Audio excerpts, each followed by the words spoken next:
Baiklah, kami akan mempresentasikan hasil diskusi kelompok kami, kelompok 2. Perkenalkan, nama saya Putri Gloria, 24020053. Perkenalkan, nama saya Virginia Palandi, 240211070011. Perkenalkan, nama saya Kristania Kaligis, NIM 240211070001. Saya Aldi Ismail dengan NIM 240211070013. Yang pertama, latar belakang. Permasalahan sampah rumah tangga merupakan salah satu isu lingkungan yang semakin kompleks di Indonesia. Pertumbuhan jumlah penduduk dan pola konsumsi masyarakat menyebabkan volume sampah terus meningkat dari tahun ke tahun. Sebagian besar sampah tersebut adalah sampah organik yang apabila tidak dikelola dengan baik dapat menimbulkan pencemaran, bau tidak sedap, serta masalah kesehatan. Namun, sampah organik memiliki potensi besar untuk diolah menjadi pupuk kompos yang bermanfaat bagi pertanian. Oleh karena itu, proyek kompos rumah tangga hadir sebagai solusi ramah lingkungan sekaligus memberikan nilai tambah ekonomi. Studi kelayakan ini dilakukan untuk menilai apakah proyek tersebut layak dijalankan dari sisi finansial, sosial, dan lingkungan. Selanjutnya akan dibawakan oleh teman saya.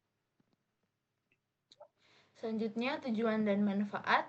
Tujuan dari proyek ini adalah menilai kelayakan ekonomi proyek kompos rumah tangga, menghitung indikator investasi, serta memberikan rekomendasi implementasi berkelanjutan. Manfaat dari studi ini antara lain memberikan dasar pengambilan keputusan bagi masyarakat dan pemerintah, menjadi referensi akademik bagi mahasiswa dan peneliti, serta memberikan gambaran nyata tentang keuntungan finansial sekaligus manfaat ekologis dari proyek kompos rumah tangga. Selanjutnya, kriteria penilaian investasi. Untuk menilai kelayakan proyek digunakan 4 indikator utama. Yang pertama, benefit cost ratio atau BCR, yaitu rasio antara manfaat dan biaya dalam bentuk nilai sekarang jika lebih dari satu proyek dianggap layak. Kedua, net present value atau NPV, yaitu nilai bersih arus kas proyek setelah memperhitungkan diskonto. Jika bernilai positif, proyek menguntungkan. Ketiga, internal rate of return atau IRR, yaitu tingkat pengembalian internal proyek. Jika lebih tinggi dari tingkat diskonto, proyek layak dijalankan.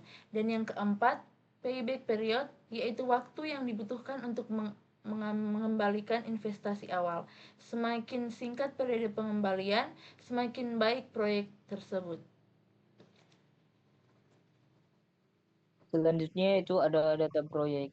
Data yang digunakan dalam analisis adalah sebagai berikut, yaitu investasi awal sebesar 10 juta rupiah, biaya operasional tahunan 2 juta rupiah, produk pupuk 2 ton per tahun dengan harga jual 3.000 rupiah per kilogram, sehingga pendapatan tahunan 6 juta rupiah.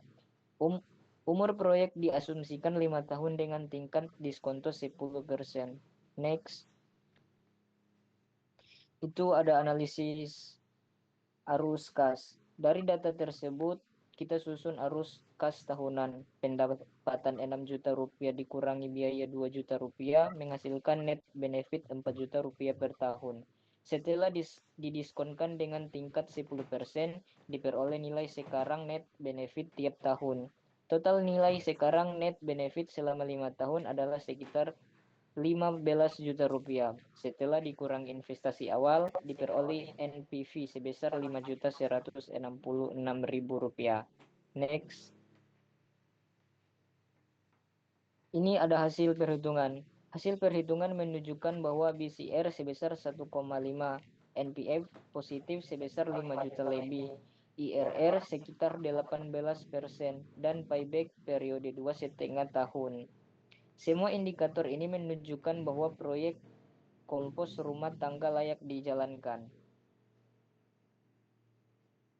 Selanjutnya, diskusi. Selain layak secara ekonomi, proyek ini juga memberikan manfaat lingkungan berupa pengurangan volume sampah organik rumah tangga, mengurangi pencemaran, serta meningkatkan kesadaran masyarakat terhadap pentingnya pengolahan sampah. Dari sisi sosial, proyek ini membuka peluang usaha baru, meningkatkan pendapatan rumah tangga, dan mendukung program pemerintah dalam pengolahan sampah. Kesimpulannya, proyek kompos rumah tangga layak dilaksanakan. Proyek ini memberikan keuntungan finansial, manfaat ekologis, dan sosial yang signifikan. Dengan demikian, proyek ini dapat dijadikan model pengelolaan sampah organik berkelanjutan di tingkat rumah tangga maupun komunitas. Demikian presentasi yang dapat kami sampaikan. Terima kasih.